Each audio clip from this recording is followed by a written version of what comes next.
महाराष्ट्रातील रायगड जिल्ह्यातील एक अतिशय सुंदर आणि ऐतिहासिक रेल्वे मार्ग म्हणजे नेरळ माथेरान हिल रेल्वे। ही छोटी ट्रेन नेरळ या स्टेशनपासून सुरू होते आणि सह्याद्रीच्या डोंगर रांगांमधून वळण घेत घेत माथेरान या प्रसिद्ध हिल स्टेशनपर्यंत पोहोचते।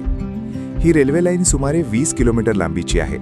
विशेष म्हणजे ही एक नॅरो गेज टॉय ट्रेन आहे जी डोंगराच्या कड्यावरून आणि जंगलातून हळूहळू चढत जाते। या प्रवासात निसर्गाचे अप्रतिम दृश्य पाहायला मिळते। या रेल्वेचा इतिहास ब्रिटिश काळाशी जोडलेला आहे।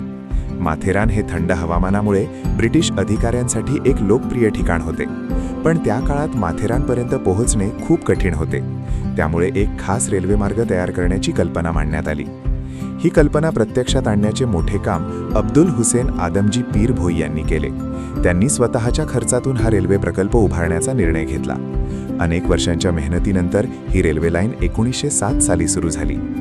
डोंगराच्या अवघड भौगोलिक परिस्थितीत ही रेल्वे बांधणे हे त्या काळात मोठे अभियांत्रिकी आव्हान होते। या मार्गावर अनेक तीव्र वळणे, लहान पूल आणि घाट मार्ग आहेत। त्यामुळे ही रेल्वे भारतातील सर्वात सुंदर पर्वतीय रेल्वे मार्गांपैकी एक मानली जाते। या रेल्वे मार्गावर Jummapatti, water pipe, Aman lodge अशी काही छोटी स्टेशन आहेत। प्रत्येक स्टेशनचा स्वतःचा एक वेगळा इतिहास आणि निसर्ग सौंदर्य आहे। पावसाळ्यात या मार्गावर दाट धुके आणि हिरवीगार झाडे दिसतात, ज्यामुळे हा प्रवास अजूनच सुंदर वाटतो। माथेरानचे आणखी एक वैशिष्ट्य म्हणजे हे भारतामधील वाहनमुक्त हिल स्टेशन आहे। त्यामुळे इथे पोहोचण्यासाठी ही टॉय ट्रेन पर्यटकांसाठी खूप महत्त्वाची आहे।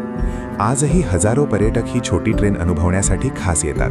निसर्ग, इतिहास आणि साहस यांचा अनोखा संगम असलेली नेरळ माथेरान रेल्वे ही महाराष्ट्राच्या पर्यटनाचा एक अमूल्य वारसा आहे।